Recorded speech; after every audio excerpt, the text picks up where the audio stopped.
पूर्णमदः पूर्णमिदं पूर्णात् पूर्णमुदच्यते पूर्णस्य पूर्णमादाय पूर्णमेवावशिष्यते। ॐ शान्तिः शान्तिः शान्तिः। वसुदेवसुतं देवं कंसचाणूरमर्दनं देवकी परमानन्दं कृष्णं वन्दे जगद्गुरुम्। सर्वोपनिषदो गावो दोग्धा गोपालनन्दनः पार्थो वत्सः सुधीर्भोक्ता दुग्धं गीतामृतं महत्। न कामयेऽहं गतिमीश्वरात् पराम् अष्टर्धियुक्तां पुनर्भवं वा आर्तिं प्रपद्येऽखिलदेहभाजाम् अन्तस्थितो येन भवन्त्यदुःखाः।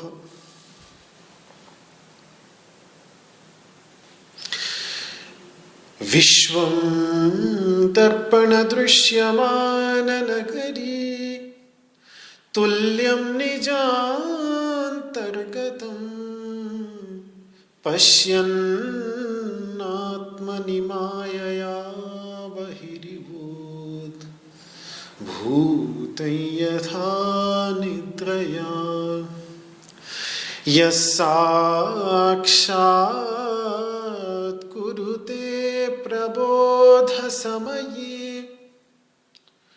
स्वात्मानमेवाद्वयं तस्मै श्रीगुरुमूर्तये नमः इदं श्रीदक्षिणामूर्तये।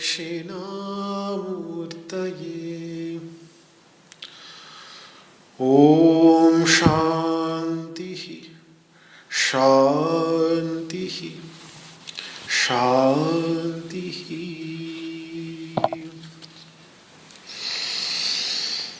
ओम नमो भगवते वासुदेवाय।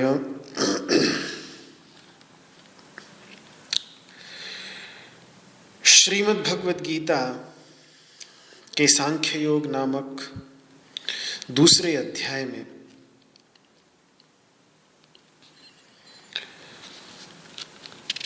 सांख्य तत्व पर विचार प्रस्तुत करने वाले जो ये पहले 20 श्लोक हैं भगवान के उपदेश के, इन्हीं श्लोकों में से 8वें श्लोक पर यानी दूसरे अध्याय के 18वें श्लोक पर विचार चल रहा है। जिसमें दो तत्वों का विभाजन प्रस्तुत कर देने के बाद सततत्व और असत तत्व, सततत्व जो अविकारी अपरिणामी तत्व है, जिसको सांख्य में पुरुष कह देते हैं, आगे शब्द आएगा 13वें अध्याय में। अभी भगवान अपने व्याख्यान को सीमित, संक्षिप्त रखने का प्रयास कर रहे हैं, तो ज़्यादा शब्दों का प्रयोग नहीं कर रहे। जिन शब्दों का चयन है उनका बहुत ही प्राचीन शब्द है। ऋग्वेद के प्राचीनतम शब्दावली में ये सत और असत, एकम सद विप्राह बहुधा वदन्ति, सत एक है। उसका निरूपण मेधावी मनीषी महर्षि अलग अलग प्रकार से करते हैं। उस तत्व का निरूपण और उसको अपने शुद्ध स्वरूप में समझ पाने के लिए असत तत्व का भी बहुत स्पष्ट निरूपण, जिससे ये पानी की बूंद में जो मिट्टी मिल गई है, इस मिट्टी को ठीक ठीक पहचान कर और फिर इस मिट्टी से अलग पानी की बूंद को किया जा सके। जो मिट्टी इसके अंतर्गत मिल गई है, जिसके परिणाम स्वरूप वो पानी की बूंद जो अपने आप में परम पवित्र है, जब वो गिरती है आकाश से तो बिल्कुल मीठी पानी की बूंद बिल्कुल साफ होती है, लेकिन जैसे ही मिट्टी के संपर्क में आती है तो मटमैली हो जाती है, रंग तक उसका बदल जाता है, मिट्टी का रंग। ऐसा ही कुछ पुरुष के साथ घटित होता है जब वो प्रकृति और प्रकृति के परिणामों के संपर्क में आता है। और फिर ये जो शरीर की बूंद है, इस शरीर की बूंद में वो चैतन्य और जड़ एक दूसरे में ऐसे मिल जाते हैं कि चैतन्य को अपने शुद्ध स्वरूप में इस सब से अलग पहचान पाने के लिए सबसे सरल रास्ता जो सांख्य के आचार्यों को लगा वो ये लगा कि प्रकृति और प्रकृति के जितने परिणाम हैं उनको अगर हम पहचान लें तो फिर इनसे अतिरिक्त नेति नेति करके जब इन सबका निराकरण उसमें से कर देंगे, सबको एक एक करके हटा देंगे, तो फिर जो मूलभूत चरम तत्व बचा रहेगा वही शुद्ध चैतन्य होगा। उसको समझने में आसानी होगी। यही मूलभूत प्रक्रिया है सांख्य की और यही मूलभूत प्रक्रिया है योग की। फर्क पतंजलि के योग में और सांख्य में केवल इतना ही है कि सांख्य में विचार की प्रधानता है, दार्शनिक विचार को प्रधानता दी जाती है, और योग के अंतर्गत उस पर ध्यान को प्रधानता दी जाती है। बस केवल इतना ही अंतर है, बाकी मूलभूत तत्वों में कोई भी अंतर नहीं है। केवल थोड़ा सा एक में विचार है, एक में मनन है। ईश्वर कृष्ण की सांख्य कारिका हो, सांख्य सूत्र हो, सांख्य दर्शन हो, तो वो एक ज्ञानपरक विचार प्रधान साहित्य हमें देखने को मिलता है। और एक बार उसका व्यक्ति मनन कर ले, अपने मन में विचार पूर्वक अच्छी तरह से बैठा ले, तो फिर उसका यथावत फिर वास्तव में वैसा अनुभव करने के लिए फिर अपने अंदर प्रवेश अष्टांग योग के द्वारा करके उनमें से एक एक को जैसे समझा है पंच महाभूतों को अलग कर लेता है। जो पंच तन्मात्राएं हैं, शब्द स्पर्श रूप रस गंध, ये 5 विषयों की 5 तन्मात्राएं, इनको भी अपने से अलग कर लेता है। इंद्रियों को भी अपने से अलग कर लेता है। इंद्रियों के मूल में जो इन इंद्रियों का स्वामी मन बैठा हुआ है उसको भी दृश्य बनाकर अपने से अलग कर लेता है। अहंकार, ये जो अहम भावना है, इसको भी ध्यानस्थ होकर अपने से अलग पहचान कर, अपने से अलग दृश्य रूप से अलग करके समझ लेता है। बुद्धि तक को भी जो इन सभी की हृदय भूता बुद्धि है, इन सभी के केंद्र में जो बोध करने की शक्ति है, उसको भी विषय रूप से जानकर, दृश्य रूप से जानकर उसको भी अलग कर लेता है। और फिर इन सब के अलग हो जाने पर और इन सब के बिल्कुल शांत हो जाने पर ये जो उस चैतन्य तत्व के अंतर्गत तरंगें उत्पन्न करते हैं, लहरें उत्पन्न करते हैं, क्षणिक आवेग उद्वेग उत्पन्न करते हैं, अपना लगातार रजोगुण तमोगुण प्रभाव, एक लहर ऊपर जाती है रजोगुण, एक लहर नीचे जाती है तमोगुण, इनका प्रभाव जब उस पर नहीं रहता तब फिर वो इनके प्रभाव से मुक्त होकर अपने शांत स्वरूप, अपने कैवल्य स्वरूप, अपने परमात्मा स्वरूप, अपने जीवन मुक्त स्वरूप, नित्य मुक्त, नित्य शुद्ध, नित्य बुद्ध और नित्य मुक्त स्वरूप का अनुभव व्यक्ति समाधि की गहराइयों में, ध्यान की गहराइयों में कर लेता है।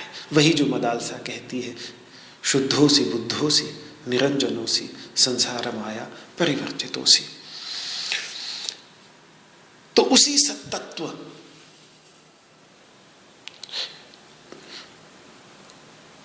को याद दिलाना चाह रहे हैं भगवान यहां पर अर्जुन को।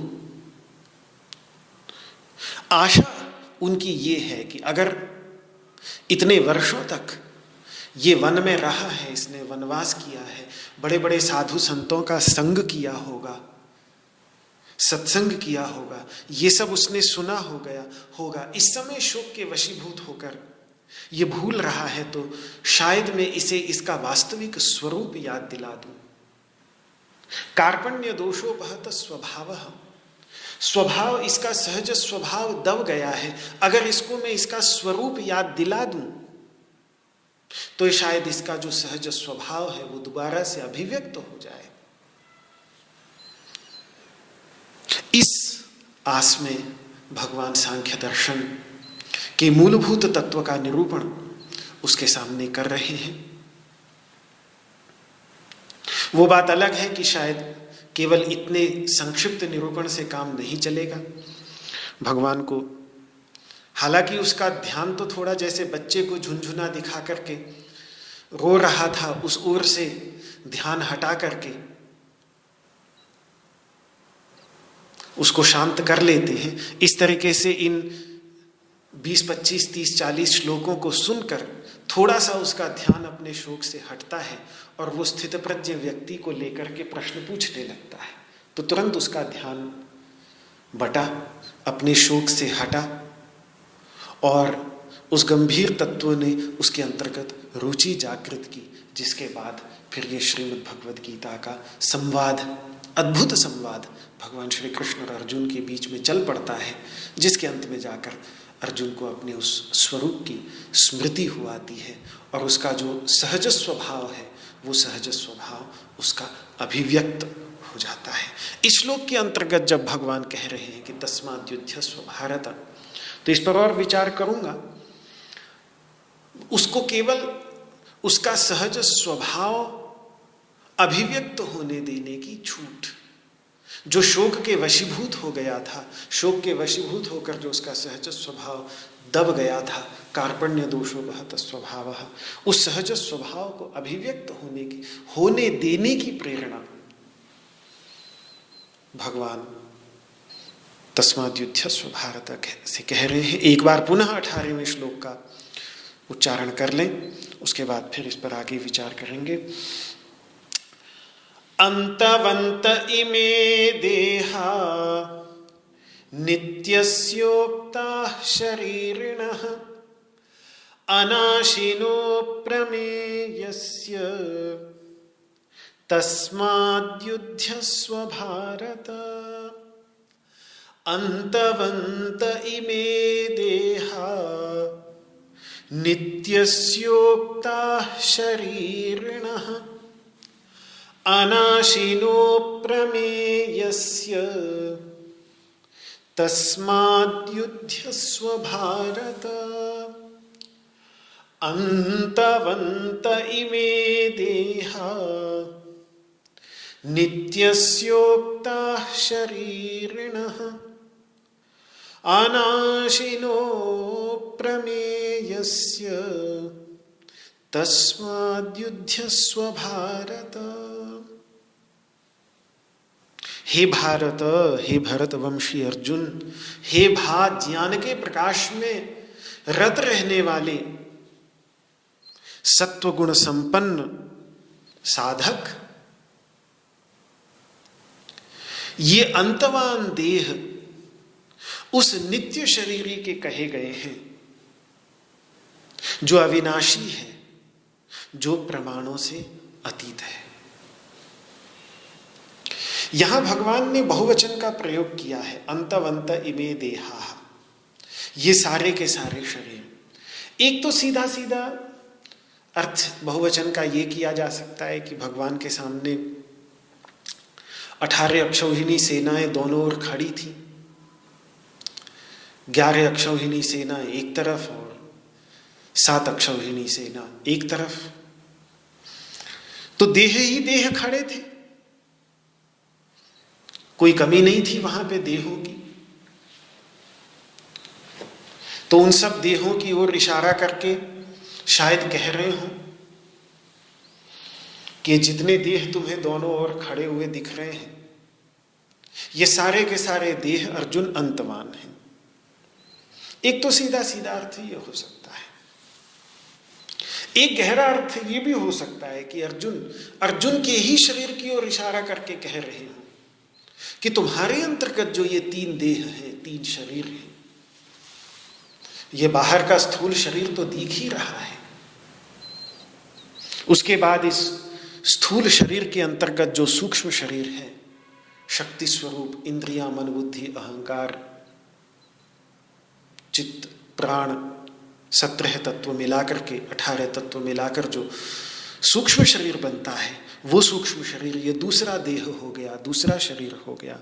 और फिर तीसरा, जिसको वेदांत में कारण शरीर कहते हैं, अविद्या, आत्मविस्मृति, अपने वास्तविक स्वरूप की स्मृति, अपने वास्तविक स्वरूप की विस्मृति, जो अपने वास्तविक स्वरूप पर एक पर्दा पड़ गया है।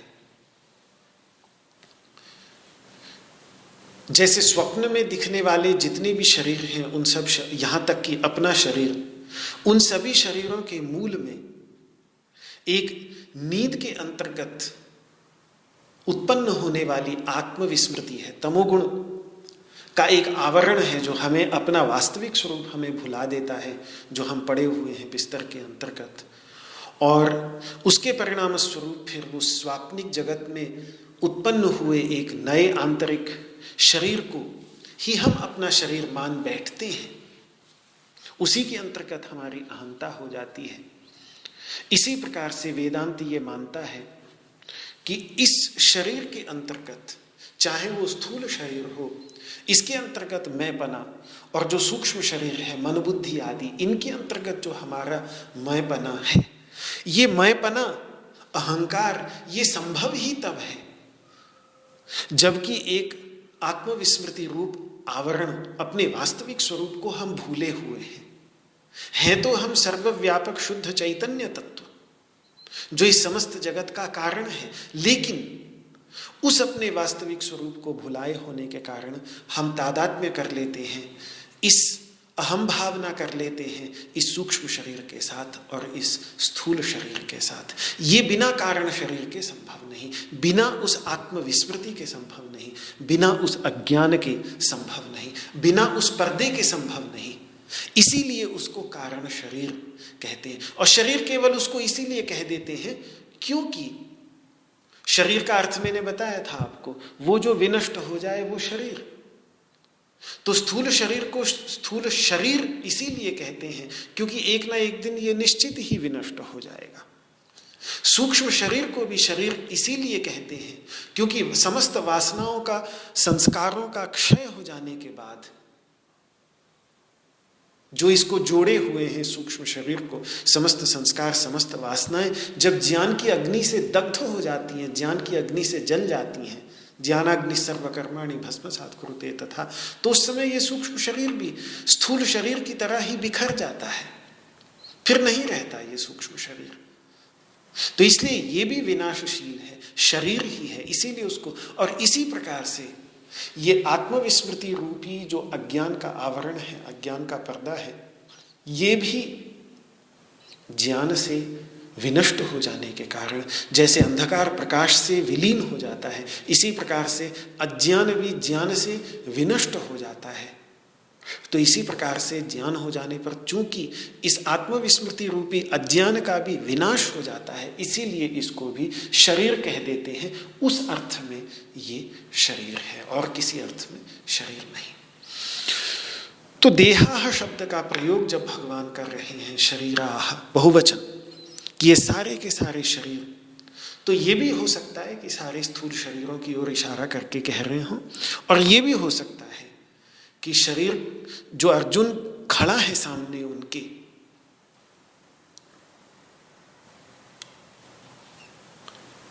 तो उसी को ही इशारा करके कह रहे हो कि देख अर्जुन, तेरे अंतर्गत जो ये 3 शरीर हैं, ये बाहर का स्थूल शरीर, इसके अंदर सूक्ष्म शरीर और मूल में विद्यमान आनंदमय कोश स्वरूप कारण शरीर, इन तीनों, ये तीनों शरीर जो है अंतवान ही है।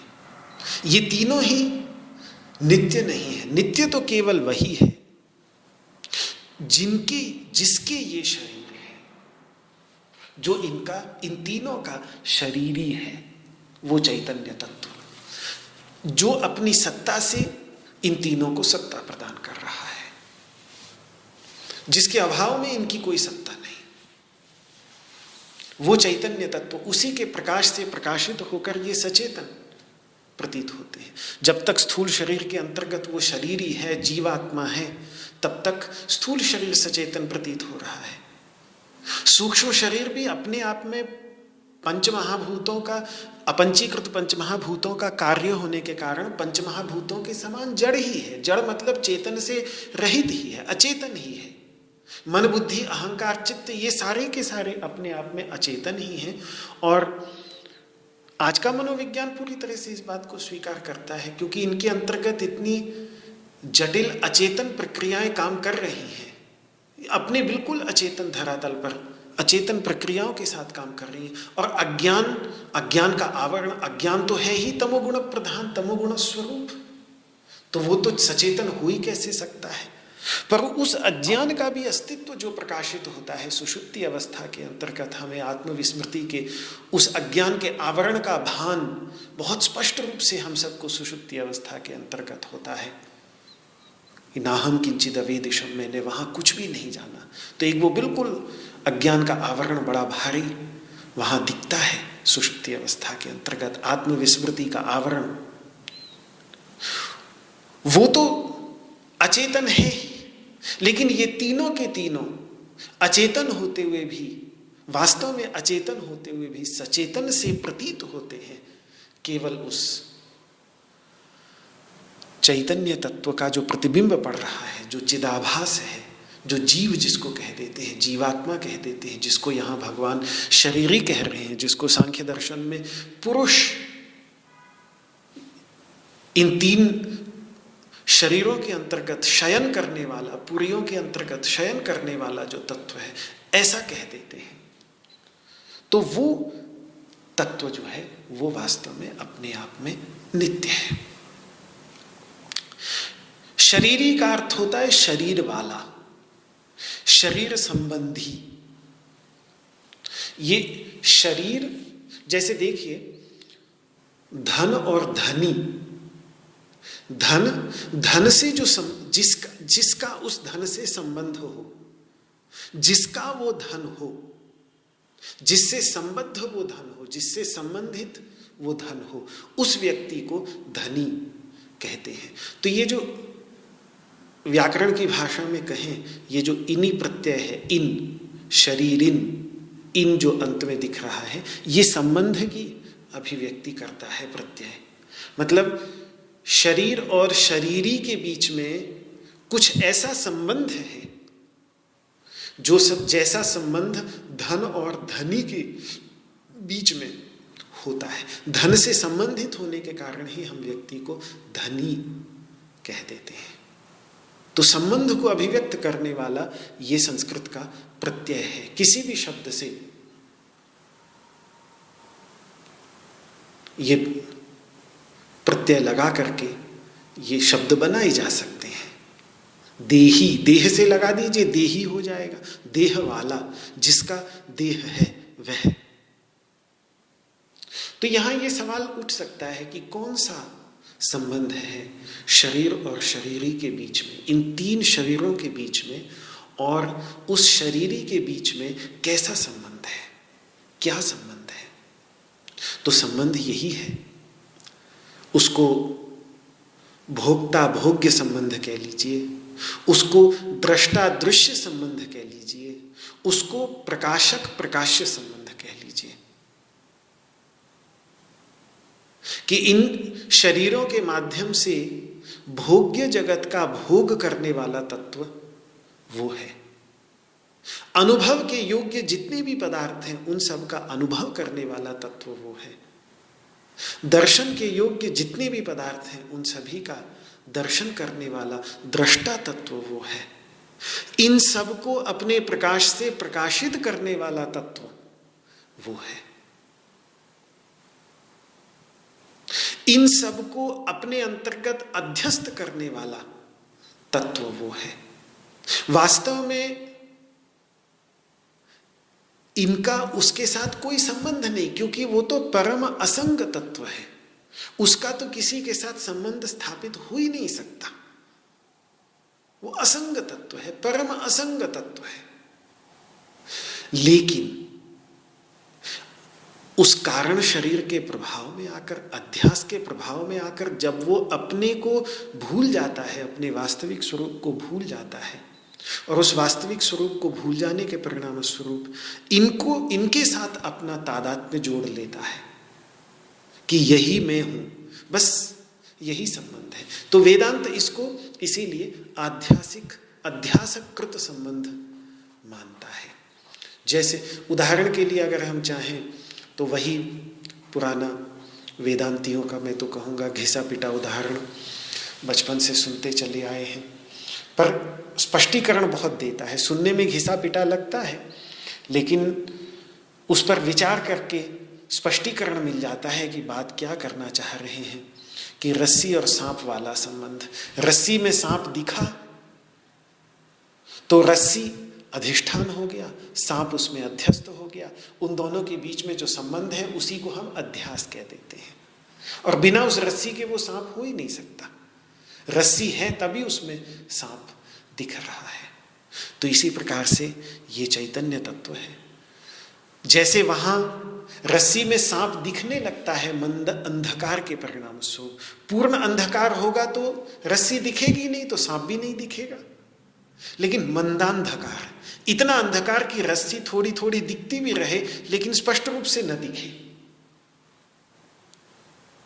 इतना ही काम ये कारण शरीर, माया, अव्याकृत, अव्यक्त प्रकृति, जो भी कह लीजिए, मंदांधकार के समान पूरी तरह हमें नहीं भुलाती। हम सब अपने आप को जानते हैं।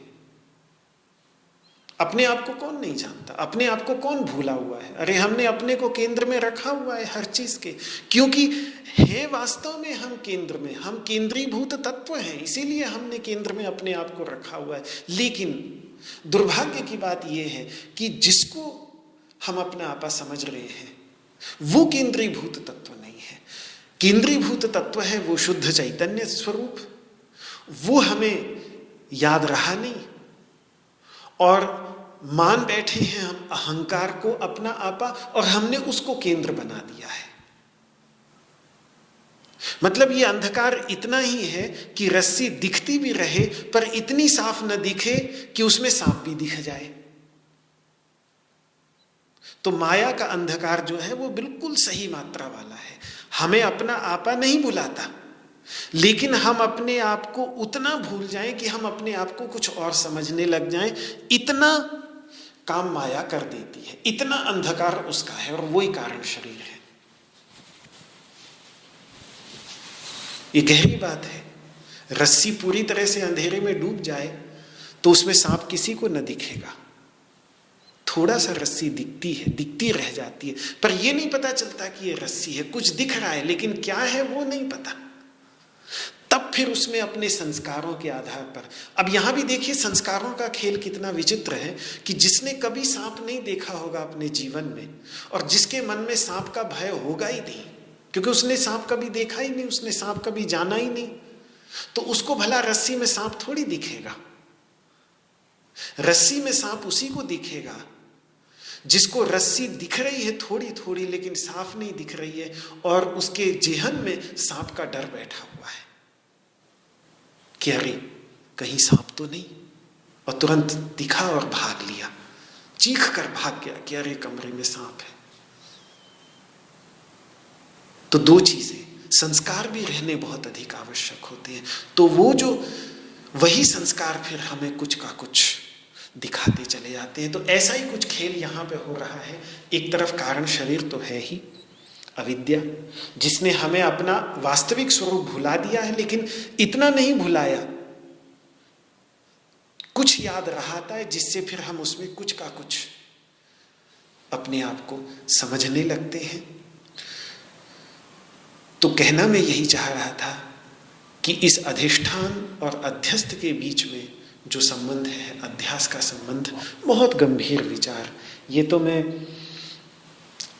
पता नहीं कितना सफल हूँ सरल शब्दों के अंतर्गत प्रस्तुत करने में, वरना ब्रह्मसूत्र शांकर भाष्य जो भगवान आदि शंकराचार्य की सर्वश्रेष्ठतम कृतियों में से माना जाता है, जिसने भारतीय दार्शनिक विचारधारा को एक बिल्कुल नई दिशा में, नई दिशा तो क्या कहूं,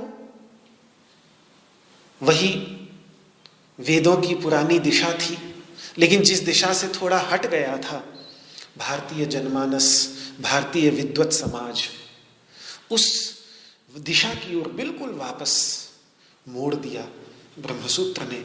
तो उसका प्रारंभ ही पूरा का पूरा इसी अध्यास के विचार के साथ है।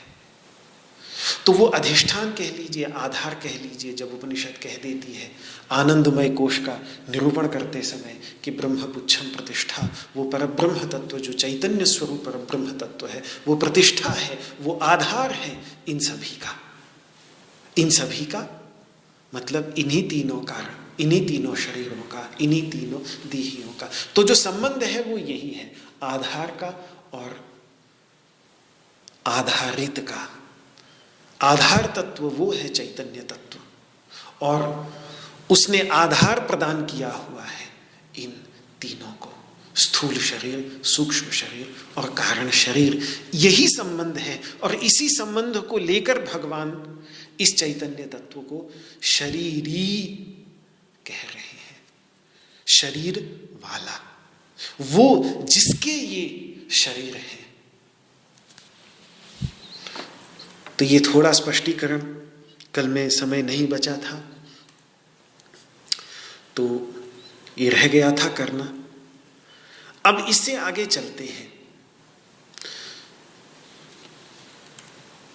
जब कोई वस्तु का अस्तित्व होता है तब ही उसका स्फुरण, स्फुरण मतलब उसका अनुभव भी होता है, जिसके विषय में हम ये कह सकते हैं कि यह है, उसी के विषय में हम ये भी कह सकते हैं कि ये मुझे मेरे अनुभव में आ रही है। ये अस्ति और भाति, जिसको वेदांत की भाषा में कह देते हैं कि अस्ति मतलब इसका अस्तित्व है, ये विद्यमान है, ये वास्तव में है, और भाति मतलब मेरे अनुभव में आ रही है, मुझे इसका भान हो रहा है। ये दोनों ही क्रियाएं जो हैं वो एक दूसरे में बहुत गहराई से उलझी हुई हैं। भाति है, भाति के बाद ही अस्ति कह सकते हैं। भान हो रहा है, अनुभव में आ रही है, तभी तो कहेंगे कि वो है। जब तक अनुभव में ना आए, अब कोई चीज है हमारे अनुभव में नहीं आ रही तो किस आधार पे कह दें कि वो है, और है तभी अनुभव में आ रही है। और जब तक अनुभव में नहीं आती तब तक है नहीं कह सकते, जब तक होगी नहीं तब तक अनुभव में नहीं आएगी।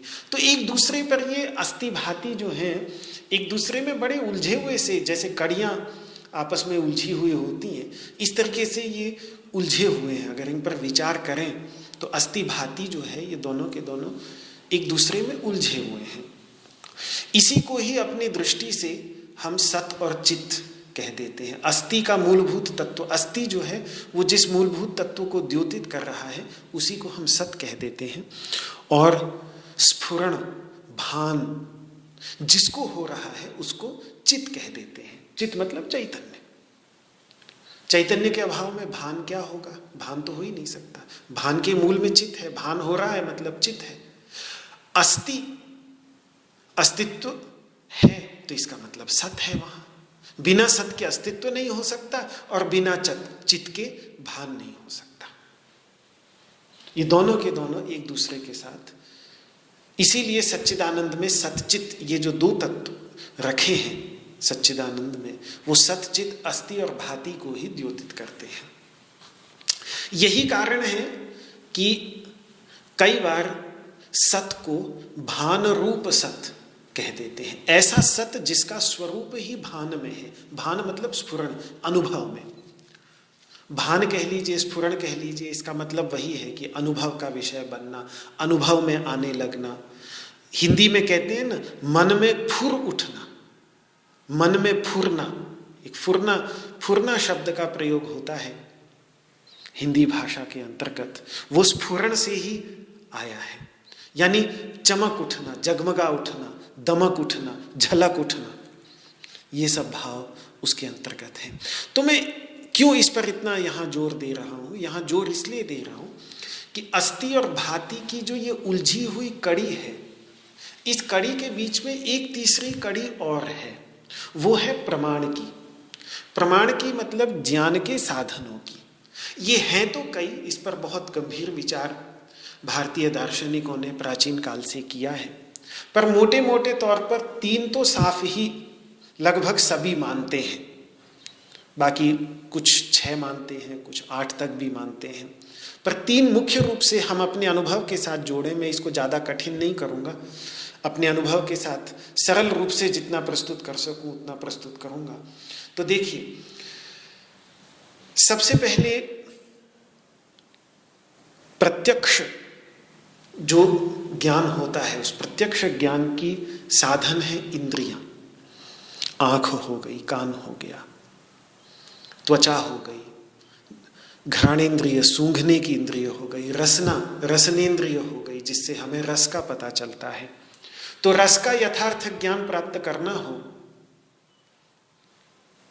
तो जहां रस का अस्तित्व, नमक होना चाहिए खाने में, तभी पता चलेगा कि नमक है कि नहीं। और उस नमक का अनुभव जिसको हो रहा है वो चैतन्य जीव भी होना आवश्यक है, तभी अनुभव होगा, नहीं तो नमक का पता किसको चलेगा। और बीच की एक कड़ी और है, वो है जीभ की कड़ी, रसनेन्द्रिय की कड़ी।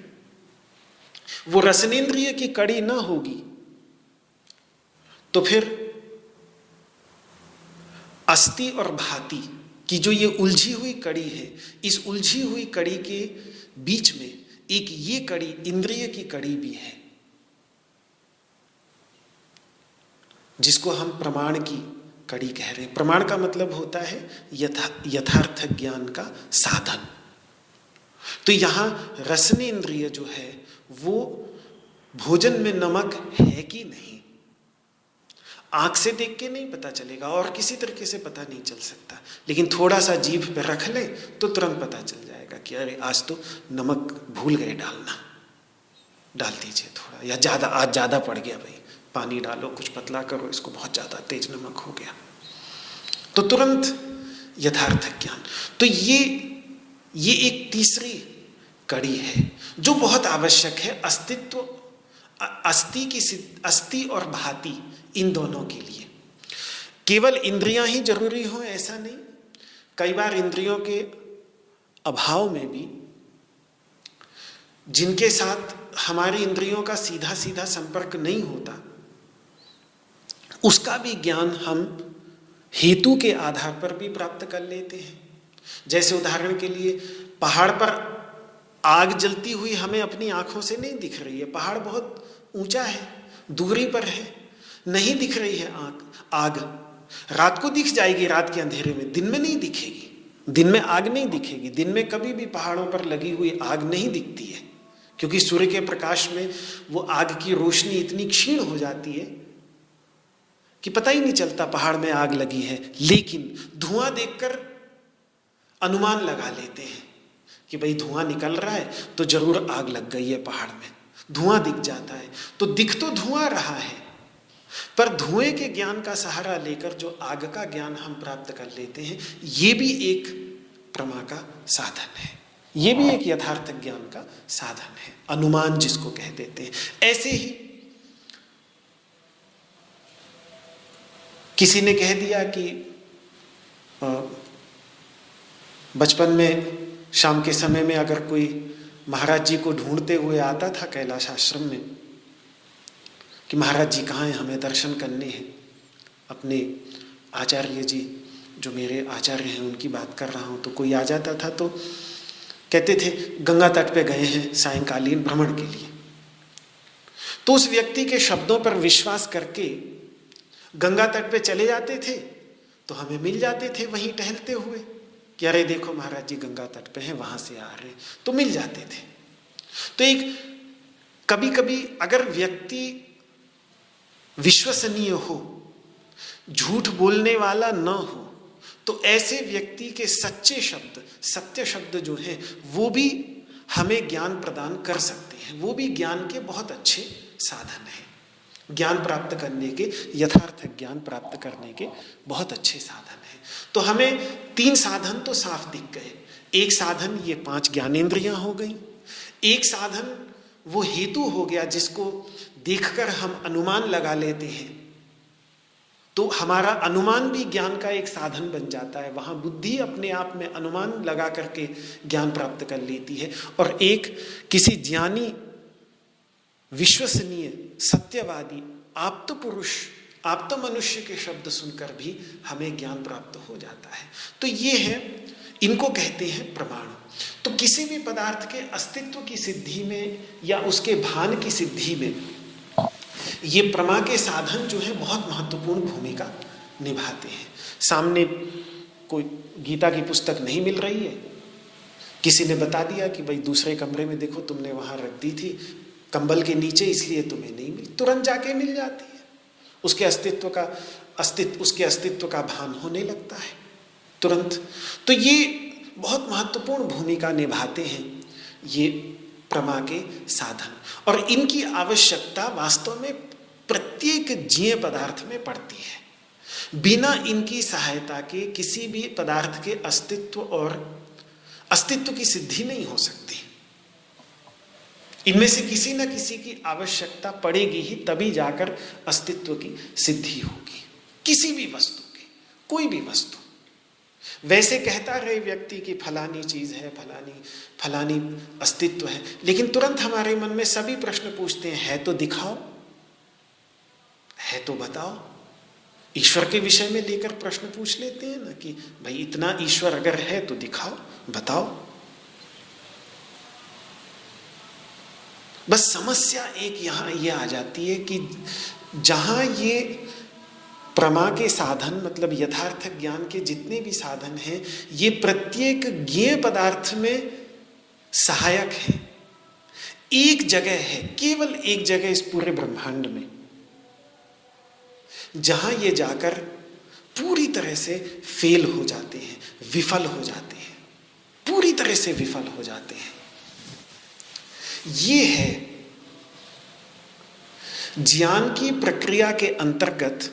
अगर ज्ञान की प्रक्रिया एक अंदर से बाहर की ओर चलने वाली प्रक्रिया मानी जाए कि अंदर चैतन्य तत्व है, बीच में ये प्रमा के साधन हैं, इंद्रियां, मन, बुद्धि आदि, और बाहर वो विषय है जिसका ज्ञान प्राप्त हो रहा है, तो बाहर की ओर जितने भी विषय हैं उन सभी विषयों का ज्ञान प्राप्त करने में ये प्रमा के साधन हमारे पास अद्भुत साधन है, अद्भुत साधन। बिना इनके बाह्य विषय का ज्ञान प्राप्त किया ही नहीं जा सकता। लेकिन बाहर के जितने अनंत विषय हैं उन सभी अनंत विषयों का ज्ञान प्राप्त करने के लिए ये अद्भुत साधन है हमारे पास, लेकिन ये फेल हो जाते हैं वहां जाकर जो विषय से उल्टी दिशा में अंदर की ओर रहने वाला चैतन्य तत्व है, उस दिशा में जाकर ये फेल हो जाते हैं। इनकी दिशा बाहर की ओर है, जो वहां उपनिषद में बात कही, परांचिखानी व्यतृणत स्वयंभू तस्मात् परांग पश्यति नान्तरात्मन। इन जगत सृष्टा परमात्मा ने जब इनका सृजन किया तो इनको बहिर्मुखी बनाया। बहिर्मुखी होने के कारण ये बाहर के विषयों का तो अनुभव तुरंत कर लेती है, लेकिन इनके अंदर जो बैठा हुआ तत्व है वहां ये जाकर फेल हो जाती हैं, वहां ये विफल हो जाती है। बस वो एक तत्व, केवल एक तत्व ऐसा है, कुछ तो उसकी सूक्ष्मता ऐसी है कि वो इतना सूक्ष्मतम तत्व है कि इन इंद्रियों के विषयों, सभी विषयों से अधिक सूक्ष्म है, और एक वो बिल्कुल उल्टी दिशा में है, वो उस दिशा में नहीं है जिस दिशा में ये खुलते हैं। ये उस दिशा में आंख खुलती है बाहर की ओर, ये है अंदर की ओर। कान खुलते हैं बाहर की ओर, ये है उस कान के पीछे। त्वचा छूती है बाहर के विषयों को, ये है त्वचा के अंदर। रसना छूती है, रसना के ऊपर आने वाले भोजन को, उसका रस ग्रहण करती है, ये है रसना के अंदर। ये है उस रसना के द्वारा अनुभव करने वाला। नासिका सूंघ लेती है अपने चारों ओर की सुगंधियों को, लेकिन ये वो है जो सूंघ रहा है नासिका के माध्यम से। वहां कैसे नासिका पहुंचे? अरे जो आंख अपने को ही नहीं देख पाती, वो आंख अपने अंदर विद्यमान तत्व को कैसे देख पाएगी? वो आंख अपने सामने वाले को तो देख लेगी, लेकिन जब अपने आप को ही नहीं देख सकती तो अपने पीछे वाले को कैसे देखेगी? ये समस्या, बस। और ये समस्या एक बार समझ में आ जाए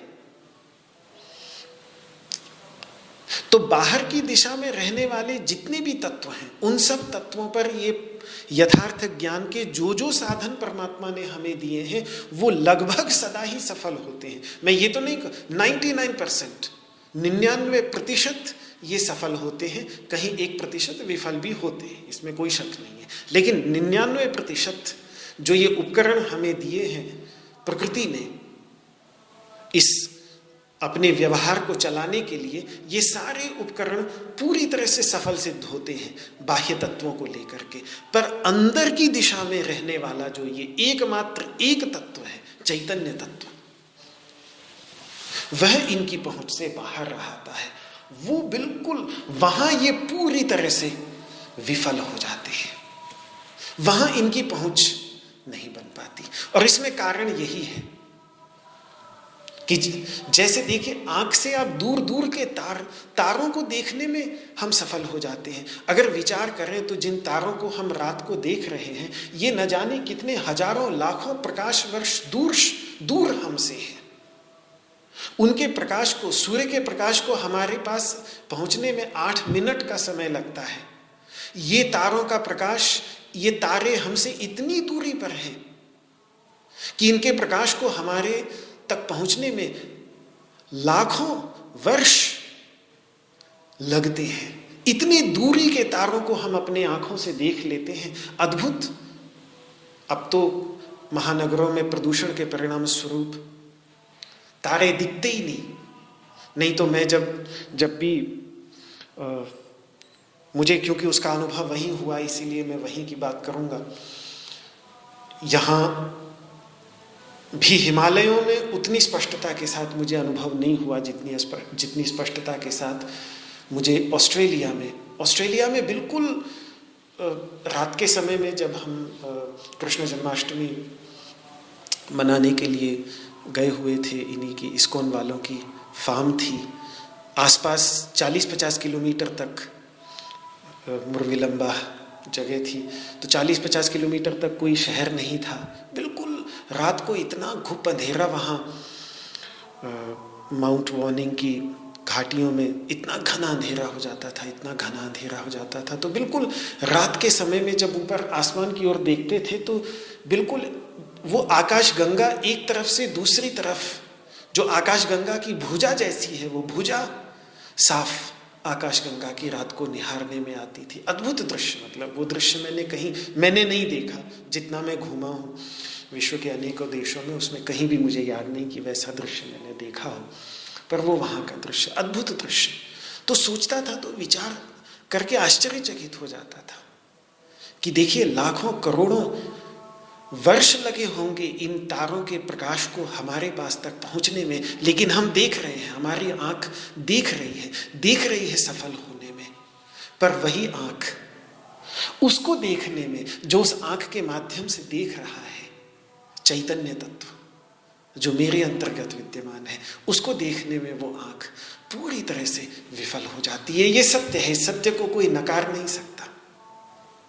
कान दूर दूर तक के शब्द सुन लेता है, पर अपने अंदर के शब्द को सुनने में बिल्कुल असफल रहता है। वो शब्द शायद केवल तभी दिखाए, अपने अंदर के कान के अंदर जो रक्त का प्रवाह है, उस रक्त के प्रवाह के परिणाम स्वरूप जो एक घुन की ध्वनि होती है, वो ध्वनि केवल तभी सुनने में आती है जब पूर्ण नीरवता चले जाए किसी गहरी गुफा के अंतर्गत।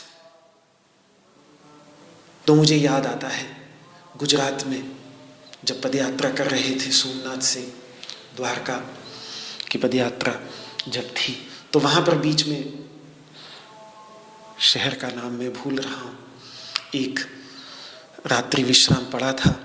उदासीन संप्रदाय के महात्मा जी थे, उनका स्थान था, शिव मंदिर था, बहुत प्राचीन कुआं था, और उस कुएं में उतरने की सीढ़ियाँ थीं, और उन सीढ़ियों के बाईं ओर एक छोटा सा दरवाजा, और उस दरवाजे के अंतर्गत 9 मातृकाओं का, 9 माताओं का बहुत प्राचीन मंदिर, गहरी अंदर गुफा में। दरवाजा इतना छोटा कि सरक कर अंदर जाना पड़े, और अंदर बिल्कुल हॉल जैसा, और बाहर आ जाओ तो बाहर चारों ओर का शोर शराबा, लेकिन अंदर चले जाओ तो एकदम घुप परम शांति। और उस शांति के अंतर्गत जरूर अपने कानों के अंतर्गत एक कुछ शब्द सा सुनाई देता है। तो मुझे बड़ा आश्चर्य हुआ, पहली बार मैंने वो शब्द वहीं जाकर सुना। तो बाद में जब अध्ययन और किया, स्वाध्याय और किया, तो पता चला कि वो शब्द वास्तव में अपने ही कानों में जो रक्त का प्रवाह चलता है, वो रक्त का प्रवाह वहाँ उतनी पूर्ण शांति और नीरवता के अंतर्गत वो शब्द सुनाई पड़ा। अन्यथा वो शब्द हम सब सुनते ही नहीं कभी। उसके बाद भी मुझे याद नहीं आता कि कभी दोबारा सुना, क्योंकि बाहर के इतने शब्दों में हम खोए रहते हैं कि उन शब्दों के अंतर्गत वो सूक्ष्म, अति सूक्ष्म शब्द जो है कान के अंदर का, वो पूरी तरह से ढक जाता है।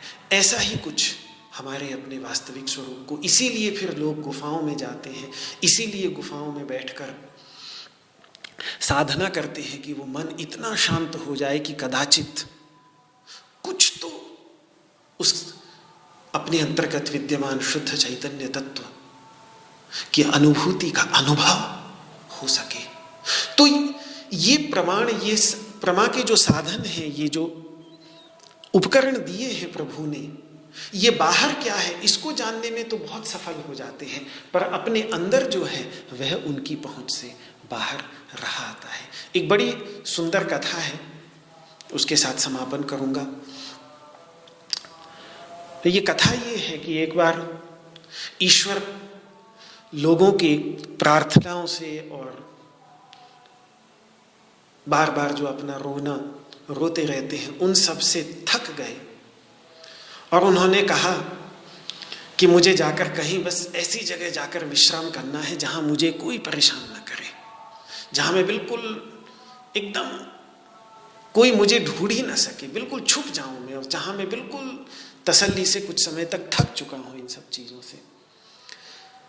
देवताओं से पूछा कि कहाँ जाके छुपे, तो देवताओं ने कहा कि किसी ने कहा कि आप समुद्र की तलहटियों में जाके छुप जाइए,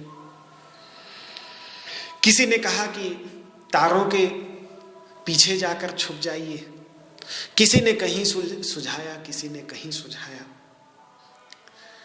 ईश्वर को बात ठीक लगी नहीं कि सब जगह ढूंढ लेंगे, ये इंसान छोड़ेगा नहीं, ये कहीं सब जगह जाके ढूंढ लेगा। तारों के पीछे भी क्या है वो भी ढूंढ लेगा दूरबीन बना करके। समुद्र की गहराइयों में क्या है वहां भी सबमरीन्स बना के ढूंढ लेगा, कहीं नहीं छोड़ेगा, सब जगह जाके ढूंढ लेगा ये। तो कहाँ जाऊं मैं, कहाँ जाके छुपूं? तो कहते हैं एक संत से पूछा कि आप बताओ कहाँ जाके छुपूं? तो फिर उस संत ने कहा कि बस प्रभु आप सचमुच में जो अगर छुपना चाहते हो तो एक जगह बची है, वो है मनुष्य का हृदय। वहां जाके छुप जाइए, वहां वो कभी नहीं देखेगा, कुछ भी हो जाए वो सब जगह देखेगा लेकिन वहां नहीं देखेगा। वहां जो आप जाके छुप गए तो फिर आप निश्चिंत होके वहां पे विश्राम करेंगे, क्योंकि वहां वो नहीं देखेगा कभी भी।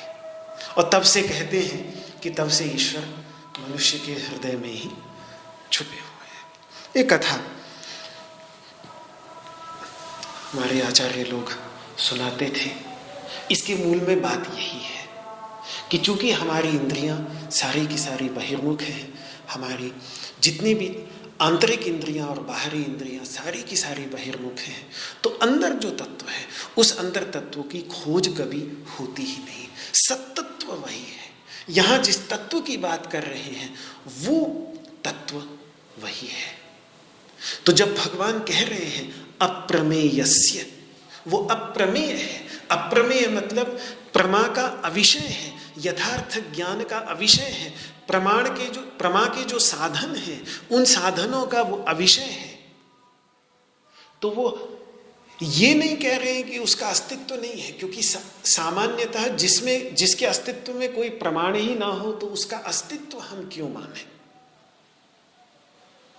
ये नासमझी आ जाती है। क्योंकि संस्कार हमारे ये हैं कि प्रमाण दे दीजिए, अस्तित्व आ जाएगा, अस्तित्व सिद्ध हो जाएगा। पर ये तत्व ऐसा है, इस तत्व के साथ सबसे बड़ी समस्या ये है कि ये वो तत्व है जिससे प्रमाणों तक की भी सिद्धि होती है। ये स्वयं सिद्ध है। इसको आप कोई भी, जब आप कहते हैं या हम कहते हैं कि अच्छा ये चीज बोल रहे हो तो दिखाओ, इसका अगर अस्तित्व है तो मुझे प्रमाण दो, तो हम ये मानते हैं कि मैं जो प्रमाण मांग रहा हूं मेरा अस्तित्व तो है ही। अपना अस्तित्व हम मान रहे हैं पहले से, बिना कोई प्रमाण मांगे, बिना किसी से कोई प्रमाण मांगे। तब हम अन्य किसी के अस्तित्व के लिए प्रमाण की खोज करते हैं। अपने अस्तित्व की स्वीकृति हमें बिना किसी प्रमाण के, वहां हम कोई भी कभी किसी से अपने अस्तित्व की सिद्धि में प्रमाण नहीं मानता। कोई कभी ये नहीं कहता कि मैं हूं या नहीं हूं, और यदि मैं हूं तो उसके अस्तित्व में प्रमाण दो। कोई प्रमाण दिया भी नहीं जा सकता, प्रमाण से अतीत है। अपने अस्तित्व को स्वीकार करके ही हम बाकी के अस्तित्व की सिद्धि के लिए प्रमाणों की खोज करते हैं। और वो जो तत्व है जो प्रमाणों को भी अस्तित्व प्रदान कर रहा है, चैतन्य के अभाव में प्रमाण के साधनों का क्या अस्तित्व? तो जो प्रमाण की भी सिद्धि कर रहा है उस चैतन्य तत्व की सिद्धि में कोई भी प्रमाण सहायक नहीं हो सकता। जिस पिता ने पुत्र को उत्पन्न किया है वो पुत्र अपने पिता को केवल उतना ही जान सकता है, पैदा होते समय से भी नहीं जान सकता। 4-5 साल में बड़ा हो जाएगा तब जाकर उसको धीरे धीरे पता चलेगा, जो भी 2-3 साल का हो जाए। उससे पहले के पिता को और अपने से जन्म से पहले पिता को अपने कारण तत्व को कैसे, जहां से निकला है उसको कैसे जान सकता है? इसीलिए भगवान कह रहे हैं अप्रमेयस्य। ये बहुत ही गहरा विशेषण है उस सत्तत्व का, जिस पर बहुत गंभीर चिंतन हमारे ऋषि महर्षियों ने, विचारकों ने, दार्शनिकों ने प्राचीन काल से किया है। क्योंकि ये उपनिषदों से लिया हुआ एकदैवानुद्रष्टव्यम एतद अप्रमेयम ध्रुवम, एतद अप्रमेयम ध्रुवम, बृहदारण्यकोपनिषद से लिया हुआ शब्द है अप्रमेय, वहाँ से भगवान ले रहे हैं। और भी कुछ विचार होगा, उसको मैं आपके सामने रखूँगा। आज तो इस वाक पुष्पांजलि को भगवान श्री कृष्ण के श्री चरणों में समर्पित करता हूँ। ये सब साधना की दृष्टि से बहुत गहराई के साथ विचार किए जाने योग्य बिंदु हैं। इन पर विचार जितना व्यक्ति करेगा, समय तो थोड़ा लगाना पड़ता है, इनमें ज़्यादा कठिन नहीं है, लेकिन समय लगाए तो फिर विचारों की एक स्पष्टता और अपने वास्तविक स्वरूप को लेकर जो बात उपनिषदों के ऋषि कह रहे हैं वो केवल विश्वास के आधार पर स्वीकृत बात नहीं रह जाती।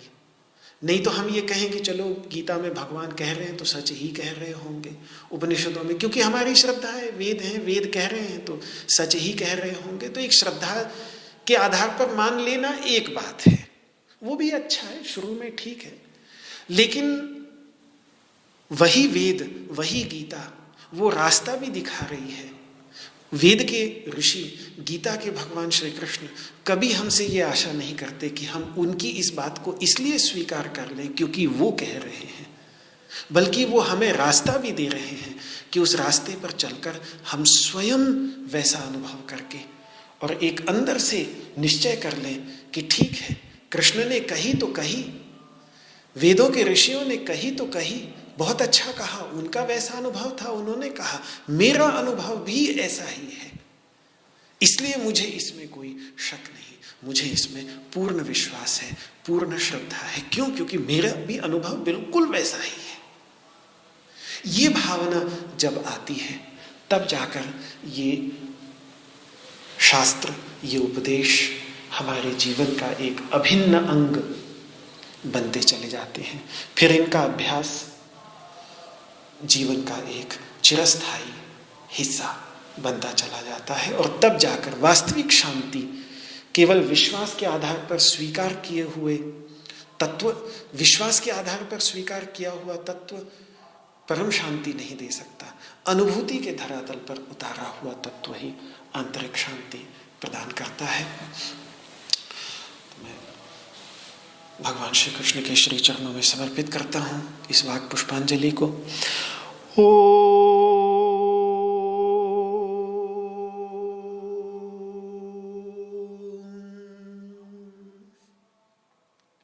सर्वे भवन्तु सुखिनः, सर्वे सन्तु निरामयाः, सर्वे भद्राणि पश्यन्तु, मा कश्चित् दुःखभाग् भवेत्।